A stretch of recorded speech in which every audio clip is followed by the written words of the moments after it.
Hello students, आज आपण science and technology part 1 class 10 चा सेकंड चॅप्टर जो आहे पिरियोडिक क्लासिफिकेशन ऑफ एलिमेंट्स याविषयी पाहणार आहोत.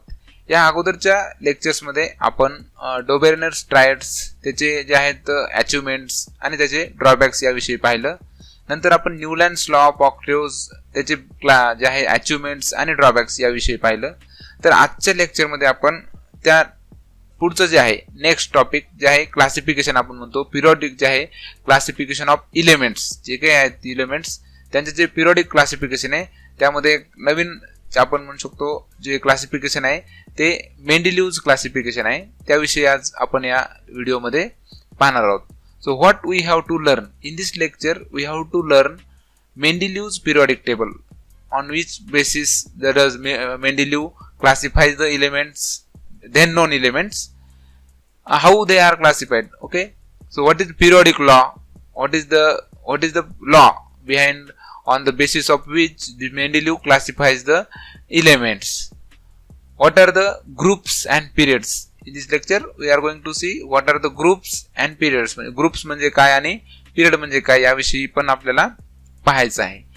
Next merits of the Mendeleev's periodic table म्हणजे काय, मेरिट्स म्हणजे काय, अचिव्हमेंट्स म्हणजे या ठिकाणी आपण पाहूया की कोणकोणत्या अचिव्हमेंट्स या क्लासिफिकेशननं केल्या, म्हणजे अगोदरचे जे ड्रॉबॅक्स आहेत ते ओव्हरकम केले आणि त्याच्याविषयी आणखीन काय प्लस पॉईंट आपण म्हणू शकतो, याचे सक्सेस आपण म्हणू शकतो. सक्सेस म्हणजे मेंडेलिव्ह क्लासिफिकेशन ऑफ एलिमेंट्स आहे त्यामध्ये मेरिट्स पाहणार आहोत, अचिव्हमेंट्स पाहणार आहोत.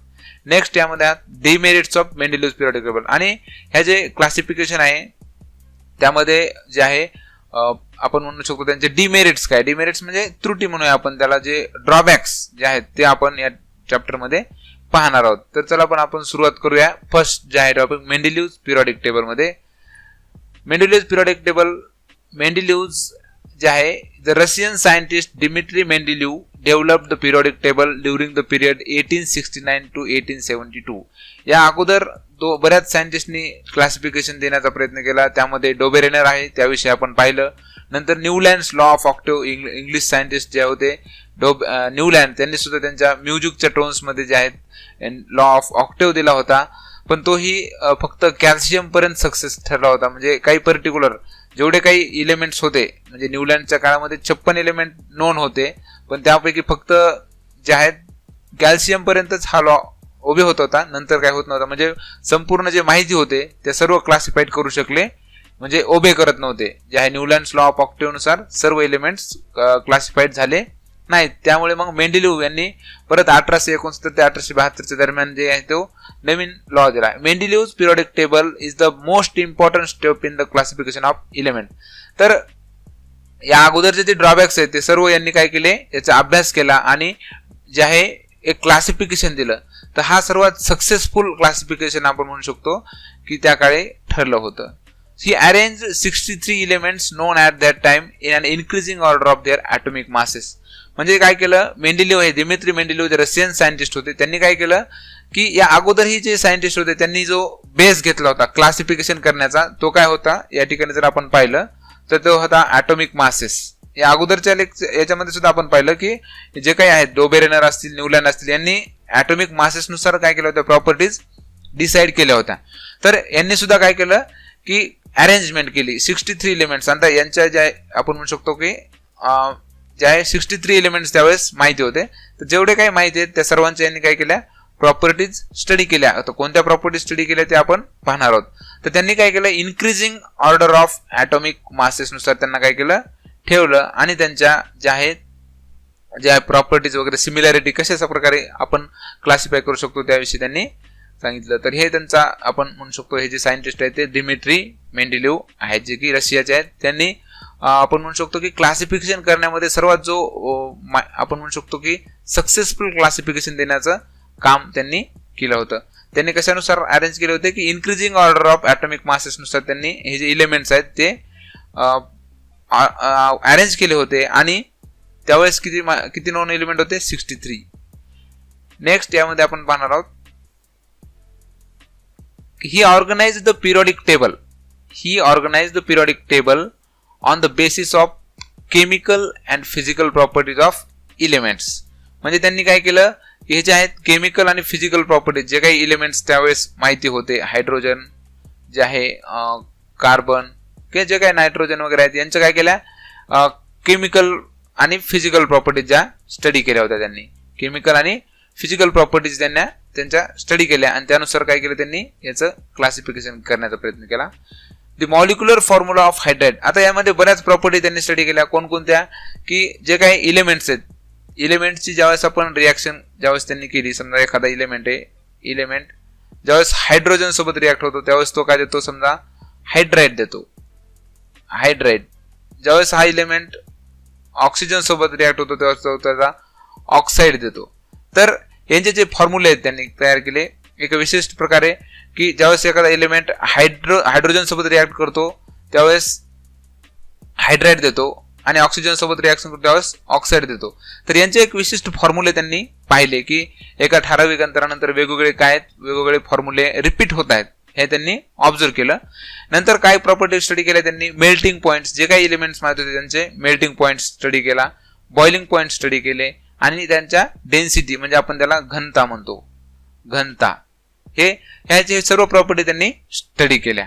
आणि त्यांनी जे एक ऑब्झर्वेशन केलं, प्रत्येक अशी एक स्टोरी सांगितली जाते की यांनी ज्या काही प्रॉपर्टी स्टडी केल्या त्या सर्व नंतर काय केल्या, असे एक वेगवेगळ्या कार्ड्सवर काय केल्या, ह्या प्रॉपर्टीज लिहिल्या आणि हे जे काही 63 कार्ड्स त्यांनी कलेक्ट केले आणि प्रत्येकावर जे आहेत वेगवेगळ्या प्रॉपर्टी दिल्या आणि नंतर एक बंच केला. असे वेगवेगळे बंच त्यांनी वॉलवर जे आहेत पेस्ट केले आणि जे ज्या प्रॉपर्टी सिमिलर दाखवत होते ते कार्ड एकत्र केले, नंतर दुसरे एकत्र केले, तिसरे एकत्र केले आणि अशा प्रकारे इथं जेवढ्या काही कार्ड्स एकत्र आले त्यांनी त्याला क्लासिफाय तशा प्रकारे केले का, म्हणजे सेम प्रॉपर्टी दाखवणारे काही कार्ड्स एकत्र आले नंतर दुसरे वेगवेगळे दाखवले. तर अशा प्रकारे त्यांनी क्लासिफिकेशन केलं होतं या ठिकाणी. ही फाउंड दॅट, काय केलं यांनी conclusion, he found that the elements with similar physical and chemical properties repeat after a definite interval. म्हणजे हा सर्वात महत्वाचा जो आहे स्टेटमेंट त्यांनी सांगितलं की हे जे काही प्रॉपर्टी त्यांनी स्टडी केल्या, कोणत्या, melting point, boiling point, density, formula of hydrides, म्हणजे ज्यावेळेस एखादा एलिमेंट हायड्रोजन सोबत रिॲक्ट होतो त्यावेळेस हायड्राइड देतो, ज्यावेळेस ऑक्सिजन सोबत होतो त्यावर ऑक्साईड देतो. तर सर्वात महत्वाचा फोकस जो त्यांनी केला होतो formula of hydride and oxide, हा सर्वात महत्वाचा त्यांनी कॉन्सेप्ट मांडली. तर त्यांनी सांगितलं की the elements with similar physical and chemical property, हे जे केमिकल आणि फिजिकल प्रॉपर्टी सिमिलर, काही वेळानं तर काय होत होत्या, रिपीट होत होत्या. Okay, properties repeat after definite interval, हे महत्वाचं आहे. डिफायनाइट इंटरवल, जसं सांगितलं होतं न्यूलँड्सनी सांगितलं होतं की प्रत्येक 8वा एलिमेंट सेम प्रॉपर्टी दाखवतो, परंतु यांनी काही असं 8वा किंवा 9वा असं पर्टिक्युलर सांगितलं नाही, एक डिफायनाइट इंटरवल सांगितलं की किती ना ते माहित नाही, पण एका डिफायनाइट इंटरवल नंतर काय होतं ते रिपीट होत आहेत. याचा अर्थ काय, एक पिरियोडिसिटी हा एक नवीन कॉन्सेप्ट त्यांनी ही coined some term periodicity which means some properties repeat after definite interval. Okay, periodicity. तर पिरियोडिसिटी सर्वात पहिल्यांदा जी डेव्हलप म्हणजे टर्म कॉइन केली ती मेंडेलिव्हनं केली होती. तर यानुसार जे आहे त्यांनी एक पिरियोडिक लॉ दिला. काय सांगतो तो periodic law, it is state that the properties of elements are the periodic function of their atomic masses. atomic masses नुसार काय होतात, त्यांच्या केमिकल आणि फिजिकल प्रॉपर्टीज बदलतात. हा सर्वात महत्वाचा जो लॉ आहे त्यांनी दिला आणि ह्याच बेसिसवर, म्हणजे सर्वात महत्वाचा बेसिस जो आहे तो हा जो लॉ आहे, ह्या बेसिसवर पूर्ण मेंडेलिव्हज पिरियोडिक क्लासिफिकेशन आहे. सर्व 63 एलिमेंट्स जे आहेत ते पूर्ण क्लासिफाय झाले. कोणत्या बेसवर, ह्या कोणत्या, की जे ॲटॉमिक मास आहे, ॲटॉमिक मास म्हणजे ज्याला आपण म्हणतो ॲटॉमिक वेट सुद्धा म्हणतो, WIGST या ठिकाणी ॲटॉमिक वेट जे आपण म्हणू शकतो. हे जे आहेत properties of elements are periodic function, म्हणजे ज्याप्रमाणे ॲटॉमिक वेट बदलेल त्यानुसार त्यांच्या जे फंक्शन आहेत, ठीक आहे, त्यानुसार काय त्यांच्या केमिकल आणि फिजिकल प्रॉपर्टीज आहेत त्या प्रॉपर्टीज काय होणार आहेत, बदलणार आहेत. आता हे ॲटॉमिक वेट म्हणजे काय, तर आपण पाहत असतो, आपण जे आहेत कार्बन 12 हा जो आहे स्टँडर्ड आपण मेजर करत असतो कोणत्याही एलिमेंटचं जे आहे मास हे मेजर मोजण्यासाठी कार्बन 12 हा रेफरन्स स्टँडर्ड आपण मानत असतो. हायड्रोजनचा जे ॲटॉमिक वेट आहे ते काय 1/12 ऑफ कार्बन 12, 1/12 ऑफ कार्बन 12 अशा प्रकारे ते आहे. ठीक आहे, तर यामध्ये जर आपण पाहिलं तर हे जे अरेंजमेंट आहे ती अरेंजमेंट या ठिकाणी ग्रुप्स आणि पिरियड्स मध्ये त्यांनी केली होती. सर्वात बेसिक पॉइंट आहे की हे जे काही 63 एलिमेंट्स आहेत ते सर्व ॲटॉमिक मासेसच्या ॲटॉमिक वेटच्या याच्यानुसार काय झालेले आहेत, क्लासिफाईड झालेले आहेत. हे arrange all the 63 elements in their increasing order of atomic weight नुसार केली. मग त्या ठिकाणी बरेच जे आहेत व्हर्टिकल कॉलम्स आले आणि जे हॉरिझॉन्टल रोज आले. ठीक आहे. तर हे जे अशा प्रकारचा टेबल तयार झाला, त्या टेबलमध्ये त्यांनी एक नवीन टर्म्स हे केले की हे जे काही व्हर्टिकल आहेत, अशा प्रकारे जे व्हर्टिकल आहेत, व्हर्टिकल जे कॉलम्स आहेत त्याला त्यांनी एक नाव दिलं ग्रुप्स. काय नाव दिलं? ग्रुप्स. आणि जे हॉरिझॉन्टल आहेत, पिरियड 1, पिरियड 2, पिरियड 3, पिरियड 4, हे जे हॉरिझॉन्टल आहेत त्या हॉरिझॉन्टलला त्यांनी काय नाव दिलं? पिरियड्स. म्हणजे हा जे काही क्लासिफिकेशन झालं, त्यांचे जे क्लासिफिकेशन एलिमेंट्स झालं ते जे आहेत ते कशामध्ये, दोन याच्यामध्ये ग्रुप झाले, एक ग्रुपमध्ये आणि एक पिरियड्समध्ये. काही ग्रुप्स आणि काही पिरियड, हे सर्वांचं याच्यामध्ये त्यांनी काय केलं? क्लासिफिकेशन केलं. So next, how this periodic table is. So this is the Mendeleev's periodic table, in which this periodic table is consist of 8 groups. जे काय आहेत या ठिकाणी जर आपण पाहिलं तर हे जे वर्टिकल आहेत या ठिकाणी आपण पाहू शकतो, वर्टिकल जे आहेत 8 ग्रुप्स आहेत. आणि या ठिकाणी जर आपण पाहिलं तर हे जे काय हॉरिझॉन्टल आहेत ते आपण त्याला पिरियड्स म्हणतो. या ठिकाणी जर आपण पाहिलं तर हा जो प्रत्येक ग्रुप आहे त्याचे एक विशिष्ट कॅरेक्टरिस्टिक्स आहेत. या ठिकाणी जर आपण हायड्राइडचं बघितलं, हायड्राइडचा फॉर्म्युला आणि ऑक्साईडचा फॉर्म्युला, प्रत्येक ठिकाणी हायड्राइड ऑक्साईड फॉर्म्युला दिलेला आहे. हायड्राइड आणि ऑक्साईड फॉर्म्युला दिलेला आहे. या ठिकाणी हायड्रोजन सोबत रिॲक्शन, ऑक्सिजन सोबत रिॲक्शन. तर हा जो फॉर्म्युला आहे, हा फॉर्म्युला, हा जो R2O5 आहे, तर हा या ग्रुपमधले सर्व एलिमेंट जे आहेत, नायट्रोजन, फॉस्फरस जे आहेत, या ठिकाणी सर्व जे आहेत ते ऑक्सिजन सोबत हाच फॉर्म्युला देतात. जसं की समजा हा आहे फॉस्फरस आहे, तर तो काय रिॲक्शन देतो? P2O5 अशा प्रकारे देतो. या ठिकाणी जर आपण पाहिलं तर कार्बन हे जे आहे तर CrO2 आहे, तर या ठिकाणी CO2. आणि ह्याचे जर हायड्रोजन सोबत रिॲक्शन झाली तर CH4. म्हणजे आपण पाहतो हा मिथेन आहे आणि हा कार्बन डायऑक्साईड आहे. तर हा जनरल फॉर्म्युला या ठिकाणी आपण पाहत असतो. तर हा जो फॉर्म्युला आहे ऑक्साईडचा आणि हायड्राइडचा, हे सर्व ग्रुपसाठी जे आहेत वेगवेगळे आहे. आणि यामधील जे जेवढे काही एलिमेंट्स आहेत हे सर्व एलिमेंट्स काय करतात? तो फॉर्म्युला फॉलो करतात. यानुसार त्यांनी हे जे आहे क्लासिफिकेशन केलं होतं. तर अशा प्रकारे हा जो मेंडेलिव्हज पिरियडिक टेबल आहे अशा प्रकारे क्लासिफाईड केलेला होता. त्यांनी इन्क्रीजिंग ॲटॉमिक नंबर मासनुसार, आता हायड्रोजनचा ॲटॉमिक मास 1 आहे, नंतर लिथियमचं 7 आहे, बेरिलियम 9.4, बोरॉन 11. आता आपण पाहणार आहोत, आता 11 आहे पण इन्क्रीजिंग नाही, 9.4 11 आहे. म्हणजे बेरिलियम जो आहे, बेरिलियमचं मास त्यावेळेस जास्त होतं परंतु त्यांनी अगोदर घेतलं होतं. Boron, carbon, nitrogen, oxygen, fluorine हे जे इन्क्रीजिंग ॲटॉमिक मासनुसार काय केलं होतं त्यांनी? अरेंज केलेलं होतं. तर अशा प्रकारे हा मेंडेलिव्हज पिरियडिक टेबल या ठिकाणी आहे. यामध्ये फक्त लक्षात ठेवायचं तुम्हाला की हा मेंडेलिव्ह पिरियडिक टेबल काही ग्रुप्समध्ये, 8 ग्रुप्समध्ये आणि जवळपास जे आहे या ठिकाणी 13 सबडिवाइड जे आहेत पिरियड जे आहेत ते 13 दाखवलेले आहेत. पण जनरली जर आपण पाहिलं तर 7 आपण याला करतो, कारण हे बाकीचे जे आहेत ते सब शेल आपण म्हणू शकतो, सब पिरियड मध्ये येतात. Merits of Mendeleev's periodic table. आता मेरिट्स म्हणजे काय? मेरिट्सलाच आपण म्हणतो या ठिकाणी जर आपण पाहिलं तर मेरिट्स म्हणजेच अचिव्हमेंट्स. या ठिकाणी आपण बघू शकतो अचिव्हमेंट्स काय काय या ठिकाणी असू शकतात.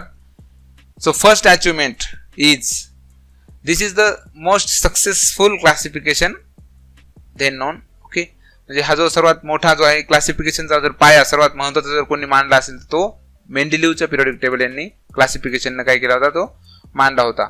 तर पहिला जो आहे तुम्ही लिहू शकता की atomic masses of some elements were devised so as to give them a proper place in the periodic table in accordance with their properties. याचा अर्थ काय की मेंडेलिव्हने जी इन्फॉर्मेशन त्यावेळेस माहिती होती की 63 एलिमेंट्स आहेत, प्रत्येकाचं जे आहेत ॲटॉमिक वेट जे आहे, ॲटॉमिक वेट ते माहिती होतं. प्रत्येकाची जी इन्फॉर्मेशन होती ती वेगवेगळी त्या काळी काहीतरी माहिती होती. परंतु जे आहे टेक्नॉलॉजी, विशिष्ट अशी टेक्नॉलॉजी विशेष नव्हती. त्यावेळेस जी माहिती होती ती इन्फॉर्मेशन करेक्ट होती का नाही, म्हणजे त्यामध्ये ॲक्युरेसी नव्हती. असं मेंडेलिव्हला वाटलं की हे जे काही इन्फॉर्मेशन आहे त्याच्यामध्ये बदल होऊ शकतो. म्हणजे जे काही आपल्याला माहिती आहे ते एक ॲक्युरेट व्हॅल्यू नसू शकते. ॲटॉमिक वेट जे आहे ते ॲक्युरेट असेलच असं नाही. त्यामुळे यांनी जे आहेत की atomic masses of some elements were revised, त्याने काय केलं की काही जे प्रॉपर्टीनुसार जे आहेत समजा प्रॉपर्टी आहेत एका ग्रुपमध्ये वेगळ्या दाखवतात, दुसऱ्या ग्रुपमध्ये वेगळ्या आहेत, म्हणजे याचा जरी ॲटॉमिक मास जास्त असेल पण हा जर प्रॉपर्टी पहिल्या ग्रुपमध्ये दाखवतोय तर याचा ऑब्व्हियसली ह्याचा जर ॲटॉमिक वेट जे ते काहीतरी चुकीनं जास्त झाला असेल किंवा कमी झाला असेल, तर असा त्यांनी अंदाज लावला आणि त्यांनी काय केले, ॲटॉमिक मासेसमध्ये थोडा म्हणजे जे आहे पिरियोडिक टेबलमध्ये काही जे इलिमेंट आहेत ते काय केले, त्यांनी ॲटॉमिक मास जास्त असताना सुद्धा काय केलं, अगोदर ठेवले गेले, म्हणजे revise as to give them a proper place, जे आहेत एखाद्या त्यांच्या प्रॉपर्टीज नुसार त्यांना एका ग्रुपमध्ये स्थान भेटण्यासाठी त्यांनी काय केलं, हायर ॲटॉमिक मास असणारे एलिमेंट सुद्धा काय केले, अगोदर प्रिव्हियस ग्रुपमध्ये काय केले, ठेवले गेले in the periodic table in accordance with their properties. यामध्ये एक्झाम्पल जर आपण पाहिलं तर या ठिकाणी आपण पाहू शकतो, हा जो मेंडोलिक जे आहे पिरियोडिक टेबल आहे यामध्ये जर आपण पाहिलं तर हा बेरिलियम जो आहे, बेरिलियम आणि बोरॉन यांच्यामध्ये जर आपण बघितलं तर 9.01 आहे आणि 10.08. हा जो बेरिलियम आहे तर बेरिलियमचे जे ॲटॉमिक आपण म्हणू शकतो, बघू शकतो या ठिकाणी example, the previously determined atomic mass of beryllium is 14.09 जे आहे AMU ॲटॉमिक मास युनिट आहे, किती होतं 14.09 एवढं होतं. Was change to the correct value 9.4. नंतर जे आहेत हाय टेक्नॉलॉजी आली, नंतर ज्यांनी जी करेक्टेड व्हॅल्यू जे आहे ॲक्युरेसी यामध्ये आली, तर नंतर कळालं की हा बेरिलियमचं जे ॲटॉमिक मास आहे ते किती आहे 9.4 आहे, पण त्यावेळेस किती माहिती होतं 14.09.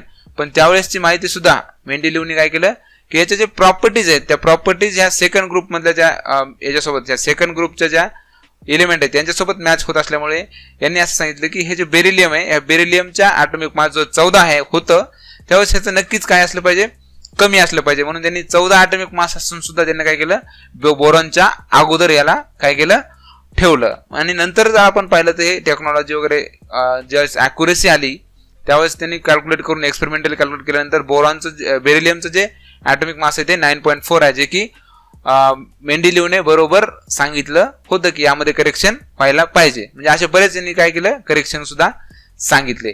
तर ही एक अचिव्हमेंट होती, त्यामध्ये त्यांनी जे माहिती होती डाटा त्यावेळेस त्याच्यावर विश्वास न ठेवता त्यांनी काय सांगितलं की दिस व्हॅल्यू मे बी चेंज्ड, आणि या चेंज होतील कारण ॲक्युरेसी नव्हती, त्याच्यामुळे त्यांनी जे प्रेडिक्शन केलं होतं प्रॉपर्टीनुसार तर त्या ठेवल्या होत्या. त्याचप्रमाणे जर आपण इथं पाहिलं आणखीन एक एक्झाम्पल या ठिकाणी आहे व्हॅनेडियम आणि क्रोमियम. या ठिकाणी यामध्ये सुद्धा असं साम्य आपल्याला बघायला भेटतं. आणि यामध्ये जर आपण आणखीन बघितलं कोबाल्ट निकेल, यामध्ये सुद्धा जो आहे तो या ठिकाणी 58.9 हा जो आहे तो हायर ॲटॉमिक मास आहे आणि इथं 58.7 आहे, हा लोअर आहे. म्हणजे त्याच्यामुळेच हा प्रॉपर्टी मॅच करण्यासाठी त्यांनी यांना अगोदर स्थान दिलं होतं. तर हा एक अचिव्हमेंट आहे या ठिकाणी. Next, he kept some vacant places in periodic table for elements not discovered till then. म्हणजे यामध्ये आणखीन जो दुसरा मेन महत्वाचा जो टॉपिक आहे आणि याच्यामुळे जो आहे मेंडेलिव्हज क्लासिफिकेशन सक्सेसफुल होण्याचं मागचं सर्वात मोठं रिझन आहे की he kept some vacant places. Vacant places म्हणजे एम्प्टी प्लेसेस. या ठिकाणी आपण बघतो हे जे एम्प्टी स्पेसेस त्यांनी ठेवले, एम्प्टी स्पेसेस त्या ठिकाणी ठेवले होते. कोणासाठी? In the periodic table for the elements not discovered till then. म्हणजे त्यावेळेस डिस्कवर्ड न झालेले जे आहेत, म्हणजे यांनी काय केले की भविष्यात जे काही एलिमेंट्स डिस्कवर होतील त्याचे काय केलं, यांनी प्रेडिक्शन केलं होतं. काय केलं होतं? प्रेडिक्शन केलं होतं. आणि या मेंडेलिव्हज पिरियोडिक टेबलमध्ये यांनी काही वॅकंट स्पेस ठेवल्या होत्या, जे की भविष्यामध्ये जर एखादा एलिमेंट तयार झाले तर त्यांची जागा इथं असेल आणि त्यांच्या प्रॉपर्टी ह्या असतील, हे त्यांनी अगोदरच काय केलं होतं, प्रेडिक्ट केलं होतं, भाकीत केल्या होत्या त्यांच्या प्रॉपर्टीज.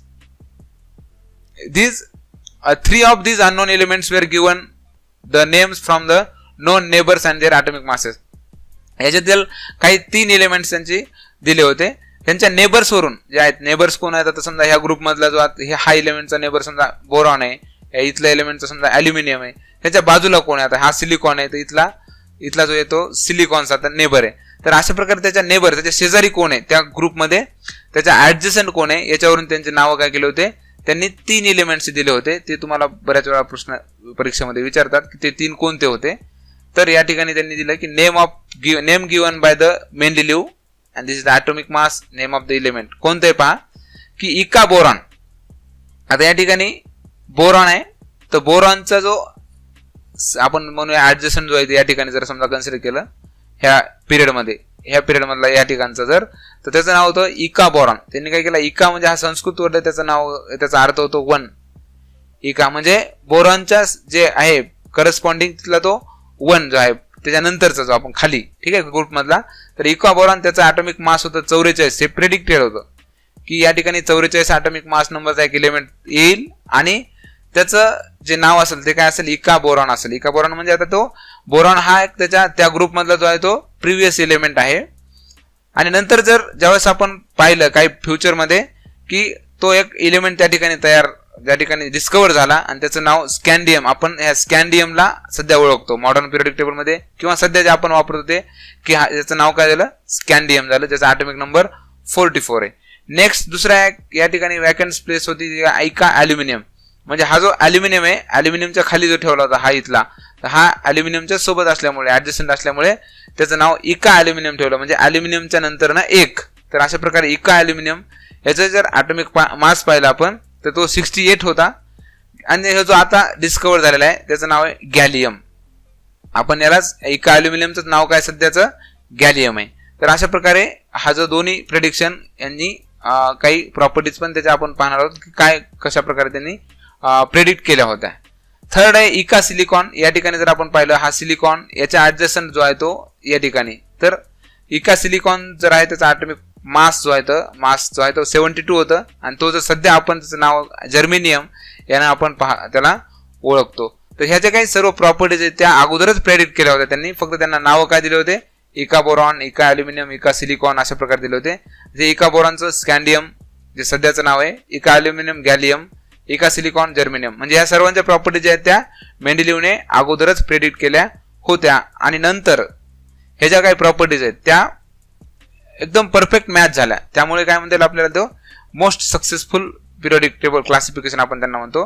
तर हे जे आहे मेंडेलिव्ह यांनी नाव दिलेलं आहे मेंडेलिव्हज प्रेडिक्शन. त्यांनी भाकीत केलं होतं त्या काळात की त्याचा ॲटॉमिक मास जे काही भविष्यात येईल त्याचा ॲटॉमिक मास 68 असेल आणि जे डिस्कवर झालं त्याचा ॲटॉमिक मास 69.7 होतं. अप्रॉक्सिमेटली इक्वल होतं. नंतर त्याची डेन्सिटी 5.9 ग्राम पर सेंटीमीटर क्यूब असेल. तर त्याचं जे यांनी नंतर जे प्रेडिक्शन केलं डिस्कवर झाल्यानंतर 5.94 आहे, जे की ॲक्युरेट आहे. मेल्टिंग पॉईंट लो असेल असं सांगितलं होतं. हे 30.2 डिग्री सेल्सिअस जे आहेत, डिग्री सेल्सिअस एवढा होता, जे की लो मेल्टिंग पॉईंट आहे गॅलियमचा. इका ॲल्युमिनियम कम्पेअर विथ गॅलियम, म्हणजे सध्याचा जो डिस्कवर्ड तो गॅलियम नाव आहे त्याचं. आणि मेंडेलिव्हने त्याचं नाव काय केलं होतं प्रेडिक्ट, इका ॲल्युमिनियम असेल. फॉर्म्युला विथ क्लोरीन सोबत रिॲक्शन झाल्यानंतर ECl3 देईल आणि हा पण आपल्याला गॅल्शियम ट्रायक्लोराइड देतो. हा फॉर्म्युला फॉर ऑक्साईड जे आहे E2O3 असेल तर इथं गॅलियम Ga2O3 देतो. ऑक्साईड सोबत काय एम्फोटेरिक ऑक्साईड असेल, इथं पण तो काय देतो, एम्फोटेरिक ऑक्साईड असेल. अशा प्रकारे ह्या ज्या प्रॉपर्टीज आहेत त्या, म्हणजे ह्या ज्या प्रॉपर्टीज मेंडेलिव्हने प्रेडिक्ट केल्या होत्या त्या डिस्कवर्ड न झालेल्या काही एलिमेंट्सच्या होत्या. म्हणजे असे भविष्यात काही एलिमेंट्स तयार होतील असं पण त्यांनी सांगितलं. म्हणजे जे 63 एलिमेंट होते तेवढेच फक्त एलिमेंट्स नाहीत, जसं न्यूलँडने सांगितलं होतं की 56 एलिमेंटच आहेत, नंतर काही डिस्कवर होणार नाही. त्यांचा ड्रॉबॅक होता तो की त्यांनी काही वॅकंट प्लेस ठेवल्या नाही, पण यांनी काय केलं होतं, वॅकंट प्लेस ठेवल्या आणि ज्या काही प्रॉपर्टीज प्रेडिक्ट केल्या होत्या त्या ज्या आहेत खूप मोठ्या प्रमाणात काय झाल्या होत्या, मॅच झाल्या होत्या. आणि त्यामुळेच जगातील संपूर्ण सायंटिस्ट जे आहेत वेगवेगळ्या देशातले, हे सर्व ह्या जो क्लासिफिकेशनकडे एका वेगळ्या आपण म्हणू शकतो की एक वेगळ्या काय म्हणता येईल त्याला, वेगळ्या शोधाच्या नजरेने आपण याला पाहत होतो. म्हणजे एक माइलस्टोन जे आहे डिस्कवरीमध्ये, क्लासिफिकेशनमध्ये यांनी एक मेंडेलिव्हज क्लासिफिकेशन एक माइलस्टोन म्हणून जे आहे ठरला.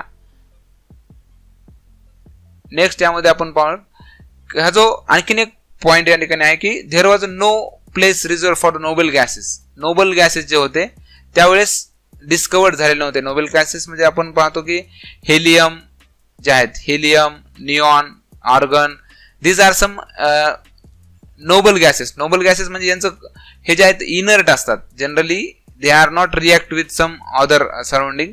Okay, they are inert, chemically inactive असतात, केमिकली इनर्ट असतात, जास्त रिॲक्टिव्हिटी दाखवत नाहीत म्हणून. आणि यांचं कॉन्सन्ट्रेशन जे आहे, कॉन्सन्ट्रेशन सुद्धा कमी असल्यामुळे, लेस असल्यामुळे ह्यांना डिस्कवर होण्यासाठी खूप वेळ लागला आणि यांनी जो आहे 19th सेंचुरीच्या एंडला यांचा जो डिस्कवरी झाल्या शोध लागला. पण त्यावेळेस त्यांच्या प्रॉपर्टीज पूर्णपणे वेगळ्या होत्या आणि हा जो आहे ह्या हेलियम निऑन आर्गॉन विषयी मेंडेलिव्हने काहीही या ठिकाणी आपण म्हणजे कोणतंही प्रिडिक्शन केलं नव्हतं. परंतु जर आपण त्यांचं पाहिलं तर जे आहेत यांच्या जे प्रॉपर्टीनुसार एक झिरो ग्रुप डेव्हलप करू शकत होतो आपण. झिरो ग्रुप जे की मेंडेलिव्ह पिरियड मध्ये एकदम शेवटी आपण त्याला ठेवू शकत होतो झिरो ग्रुप. तर झिरो ग्रुप का, तर या सर्व एलिमेंटची व्हॅलेन्सी जनरली काय असते, झिरो येते. व्हॅलेन्सी आपण पाहणार आहोत व्हॅलेन्सी काय असते, तर व्हॅलेन्सी झिरो येते. त्यामध्ये हा जर आपण एकदम शेवटी ठेवला एक ग्रुप झिरो ग्रुप म्हणून, तर तो कोणत्याही एलिमेंटला डिस्टर्ब करत नाही. हे सुद्धा एक त्याचं अचिव्हमेंट होतं. मेंडेलिव्ह created the zero group without disturbing the original periodic table in which the noble gases were fitted very well. तर त्यांनी काय केलं, एक झिरो ग्रुप केला जे की शेवटी टाकला होता यांनी मेंडेलिव्ह पिरियडिक टेबलच्या शेवटी. तर तो काय त्यामध्ये म्हणजे कोणत्याही एलिमेंटला अगोदरच्या क्लास ज्यांना जो पोझिशन दिली होती त्या पोझिशनला कोणत्याही एलिमेंटला काय केलं म्हणजे काय म्हणतात त्यांच्या पोझिशनला धक्का न लावता शेवटी एक ग्रुप तयार केला, त्याला झिरो ग्रुप नाव दिलं. त्याच्यामध्ये कोणते ठेवले, हेलियम निऑन आर्गॉन क्रिप्टॉन वगैरे अशा प्रकारचे इनर्ट गॅसेससाठी ठेवले. म्हणजे त्यांनी इनर्ट गॅसेससाठी सुद्धा काय केलं, एक वेगळं पोझिशन वेगळा ग्रुप तयार केला म्हणजे आपण ठेवू शकतो त्यामध्ये. आता या ठिकाणी हे जे काही आपण पाहतो हे जे काही अचिव्हमेंट्स होते, तर ही एक वेगळ्या प्रकारे एक शोध लावण्याचे आणखीन एक क्लासिफिकेशन करण्यासाठी आणखीन स्कोप तयार करून दिला यांनी मेंडेलिव्ह यांनी. पण यामध्ये काही ड्रॉबॅक्स होते जे की यामध्ये आपण पाहतो Mendeleev's demerits of Mendeleev's periodic table. काय ड्रॉबॅक होते पाहूया आपण. First drawback, the whole number atomic mass of elements cobalt. Whole number atomic mass म्हणजे आता जर आपण पाहिलं तर कोबाल्टचं जे आहे 52.9 आणि निकेलचं जे आहे ते 52.7 हे जे आहे म्हणजे पॉईंटमध्ये फरक आहे. पण याला जर आपण राऊंड ऑफ केलं किंवा जर आपण यांचं फक्त हे घेतलं तर या ठिकाणी जर आपण पाहिलं म्हणजे अप्रॉक्सिमेटली जे आहे तर एकदा होल नंबर जर काढला आपण तर एक फिक्स एकच होल नंबर येतो. ठीक आहे, जर आपण याला बघितलं 53 तर ठीक आहे. तर अशा प्रकारे जे आहेत एक होल नंबर सेम यायला आहे की कोबाल्टचा आणि निकेलचा. मग यांची पोझिशन कुठे ठेवायची, कोणाच्या अगोदर ठेवायची, हा एक प्रॉब्लेम होता. देअरफॉर देअर वॉज एन ॲम्बिजिटी म्हणजे अस्पष्टता. यांच्या पोझिशन मध्ये काय होतं, एक अस्पष्टता होती की कोबाल्ट अगोदर ठेवायचा की निकेलच्या प्रॉपर्टीनुसार यामध्ये regarding their sequence in the Mendeleev periodic table. म्हणजे हा जो पिरियडिक टेबल आहे यामध्ये कोबाल्टला अगोदर स्थान द्यायचं का निकेलला, यामध्ये त्यांच्यामध्ये अस्पष्टता होते. त्याचप्रमाणे आणखीन एक यामध्ये होतं व्हॅनेडियम आणि chromium.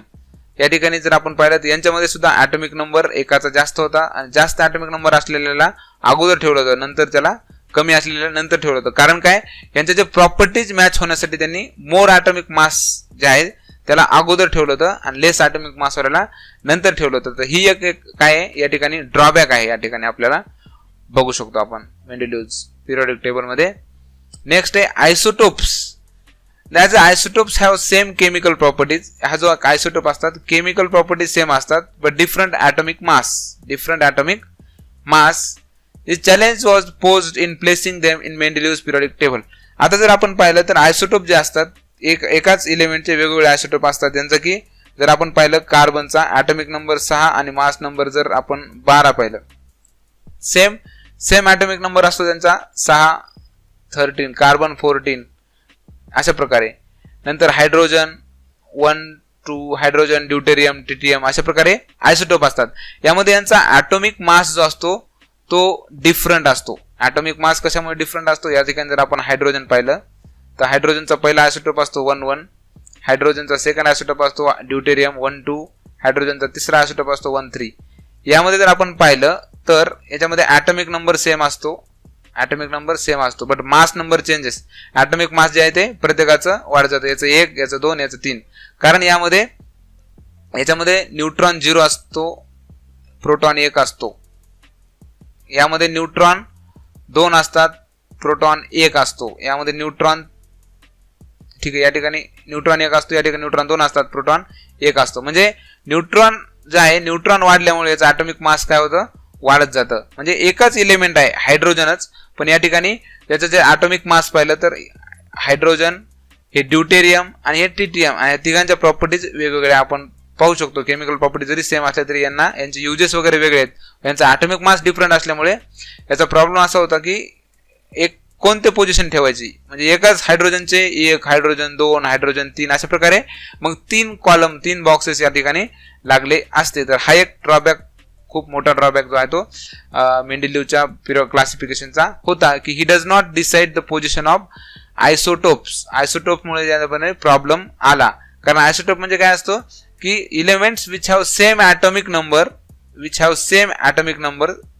But different atomic mass, carbon 12, carbon 13, carbon 14 अशा बऱ्याच एलिमेंट्सचे काय असतात, आयसोटोप असतात. तर यांना हा एक खूप मोठा ड्रॉबॅक होता मेंडेलिव्हज क्लासिफिकेशन मध्ये की he does not decide the position of isotope. Next, the rise in atomic mass does not appear to be uniform. म्हणजे या ठिकाणी आपण पाहतो की हे जे आहेत या ठिकाणी जर कोबाल्ट आणि निकेल मध्ये पाहिलं तर ह्याच्यामध्ये 0.2चा फरक आहे. 0.2चा फरक आहे. एका ठिकाणी समजा आपण पाहिलं तर हायड्रोजन आहे तो 1 आणि जर आपण लिथियम पाहिलं तर तो 7. म्हणजे यामध्ये जर पाहिलं तर 6चा फरक आहे आणि यामध्ये पाहिलं तर 0.2चा फरक आहे. म्हणजे असं या ठिकाणी जर आपण पाहिलं तर हे जे युनिफॉर्मिटी नाही, युनिफॉर्म म्हणजे इन्क्रीजमेंट जे आहे, इन्क्रीमेंट आहे ती युनिफॉर्म नाही आहे आणि आपण प्रेडिक्ट करू शकत नाही. It was not possible therefore to predict how many elements could be discovered between the two heavy element.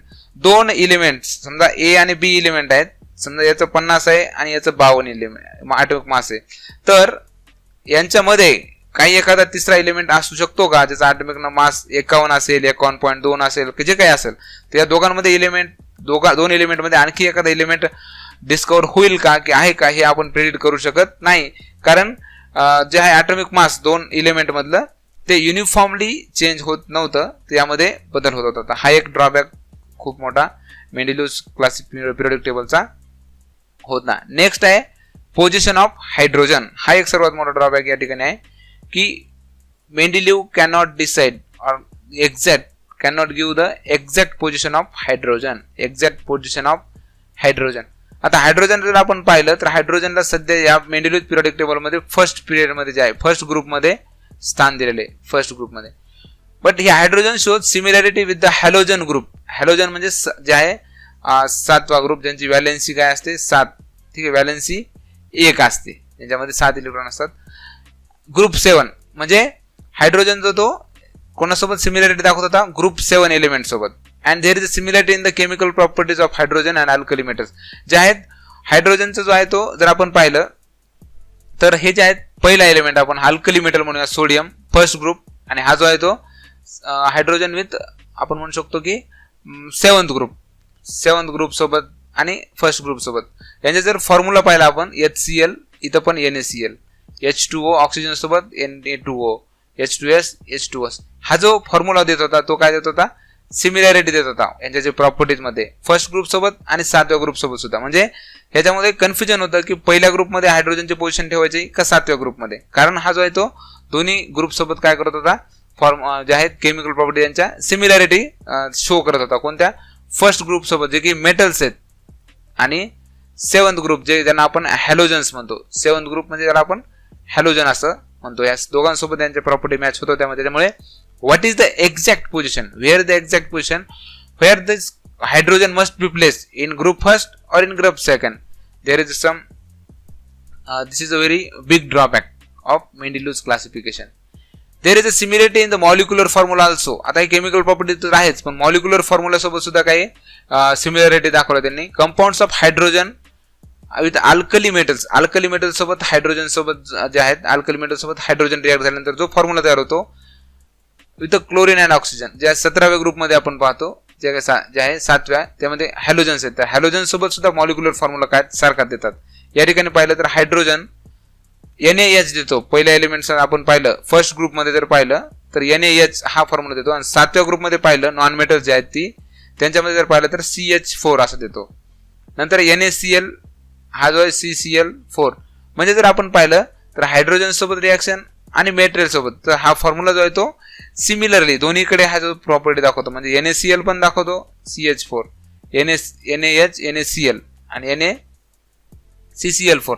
अशा प्रकारे जर आपण पाहिलं तर ह्याच्या सिमिलॅरिटी आहेत, म्हणजे पहिल्या आणि 7व्या ग्रुपमध्ये दोन्हीकडे ह्या सिमिलॅरिटी आहेत. त्यामुळे कन्फ्युजन असं होतं की हायड्रोजनची पोझिशन फर्स्ट ग्रुपमध्ये ठेवायची का 7th ग्रुपमध्ये ठेवायची. तर याचं एक्सप्लेनेशन त्यांनी योग्य प्रकारे दिलं नाही. आणि आता सुद्धा या ठिकाणी आपण हा एक ड्रॉबॅक आहेच की where is the exact position of hydrogen, but he kept this in the first group, पहिल्या ग्रुपमध्ये त्यांनी ठेवलं होतं. On considering the above properties, it cannot be decided whether the correct position of hydrogen in the group of alkali metal, म्हणजे alkali metal मध्ये ठेवायचं का, तर ही सुद्धा एक्झॅक्ट पोझिशन त्याची नाही, कारण तो 7व्या ग्रुपच्या एलिमेंट सोबत सुद्धा सिमिलॅरिटी प्रॉपर्टीज मध्ये दाखवतो.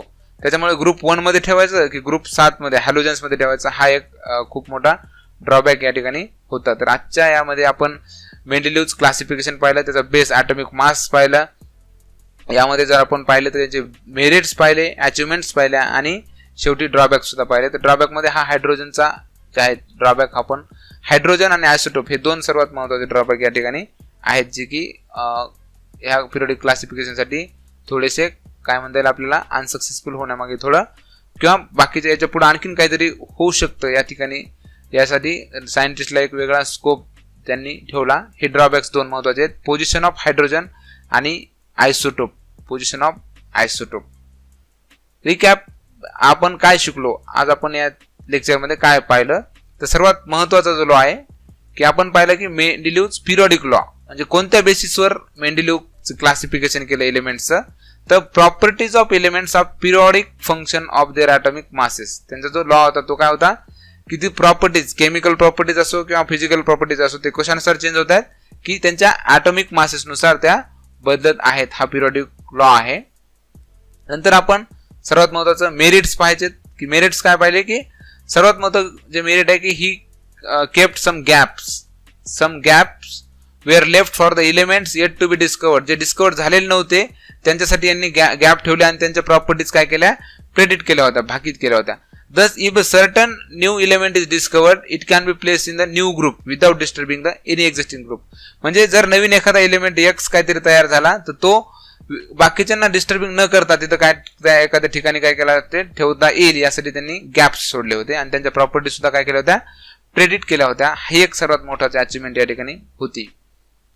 नंतर डीमेरिट्स, या ठिकाणी जर डीमेरिट्स पाहिले आपण तर डीमेरिट्स मध्ये सर्वात पहिला डिमेरिट आहे लोकेशन और position of the hydrogen atom. It fails, जे मेंडेलिव्ह फेल्स टू डिटरमाइन और to explain where the exact position of hydrogen atom is. Hydrogen एलिमेंटची एक्झॅक्ट पोझिशन कुठे आहे, फर्स्ट ग्रुपमध्ये आहे की 7व्या ग्रुपमध्ये, हे त्यांना एक्झॅक्ट एक्सप्लेन करता आलं नाही. त्याच्यामुळे हा एक ड्रॉबॅक आहे. नंतर increase in atomic mass was not regular, ज्या ॲटॉमिक मास मध्ये जे आपण म्हणू शकतो की युनिफॉर्मिलिटी नव्हती, रेग्युलर नव्हते, कधी जास्त वाढत होते तर कधी कमी होते. मग त्यामुळे जे आहे दोन एलिमेंट मध्ये किती आणखीन एखादा एलिमेंट एक्झिस्ट होऊ शकतो का हे आपण जे आहेत प्रेडिक्ट करू शकत नव्हतो. हा एक ड्रॉबॅक आहे. आणि तिसरा महत्वाचा की isotope of element were found which violated the Mendeleev periodic law. तर सर्वात मोठं जे आहे मेंडेलिव्ह पिरियडिक लॉ व्हायलेट करण्यामागचं जे श्रेय आपण म्हणू शकतो त्याला कोणाला जातं, तर हा आयसोटोपचं आहे. डिस्कवरी ऑफ और isotope have the different mass number, जे आपण म्हणू शकतो की carbon 12, carbon 13, carbon 14, hydrogen 1, hydrogen 2, hydrogen 3, अशा प्रकारे जे आयसोटोप आहेत हे काय होतं त्यांच्यामध्ये आयसोटोपच्या डिस्कवरीमुळे आणि त्याच्यामुळे काय होतं, हे जे मेंडेलिव्ह क्लासिफिकेशन आहे पिरियडिक लॉचं पूर्णपणे व्हायलेशन झालं. आणि नेक्स्ट जे आहे रिसर्चसाठी परत क्लासिफिकेशनसाठी याच्यापेक्षाही काहीतरी वेगळं होतं का याकडे सायंटिस्टने लक्ष दिलं. आणि या ठिकाणी मग याच्यानंतर जो नवीन मॉडर्न पिरियडिक टेबल आला तो पण आपण पाहणार आहोत, तो आपण नेक्स्ट लेक्चरमध्ये पाहूयात. थँक्यू. या ठिकाणी हे जे आहेत मेंडेलिव्ह जे आहेत दिमित्री मेंडेलिव्ह यांचा स्टॅच्यू आहे रशियामध्ये, जे आहे रशियन सायंटिस्ट होते, यांचा हा जो त्यावेळेसचा जो पिरियडिक टेबल दिला होता हा एक आहे, तिथे खूप मोठा स्टॅच्यू आहे. तर अशा प्रकारे आजच्या लेक्चरमध्ये आपण मेंडेलिव्ह क्लासिफिकेशन ऑफ एलिमेंट्स पाहिलं, त्याचे मेरिट्स पाहिले आणि डिमेरिट्स पाहिले. यानंतरच्या नेक्स्ट लेक्चरमध्ये आपण मॉडर्न पिरियडिक टेबल आणि त्याच्या प्रॉपर्टीज आणि त्यामध्ये जे त्याचे ट्रेंड्स आहेत ते सर्व पाहणार आहोत. थँक्यू.